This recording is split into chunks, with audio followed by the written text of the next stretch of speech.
এই বৃষ্টি আপু, জি ভাইয়া। আপনি কেন আসতে পারেন না আগে আগে বলেন তো এতদিন? যেহেতু একটু নিউ ম্যারিড লাইফে আছি, তাছাড়া হচ্ছে বাসায় কিছু প্রবলেমের কারণে আসতে পারিনি।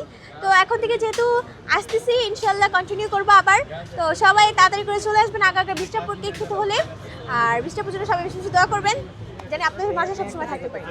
তো বৃষ্টি আপুর কাছ থেকে কি আমরা আগের মতো আবার গান শুনতে পারবো? একটু একটু পারবেন।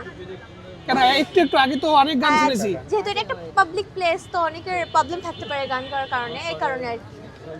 তো আজকে কি কোনো গান শোনাবেন? দুই এক লাইন শোনাইতে পারি। তাহলে দুই এক লাইন আপনাদের আপনি একটু গান শোনান তো আপু। আচ্ছা ঠিক আছে, গান শুনলে কি দিবেন? গান শোনেন আগে বলেন না। আগে বলেন কি দিবেন। আপনি কি নেবেন বলেন?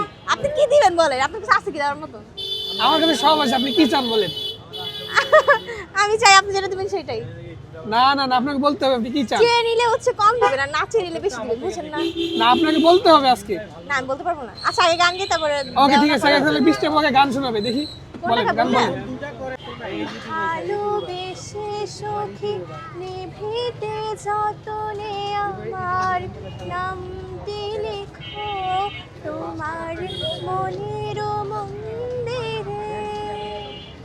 ভালোবেসে সখী নিভিতে যতনে আমার নামটি লিখো তোমার চরণ অঙ্গনে।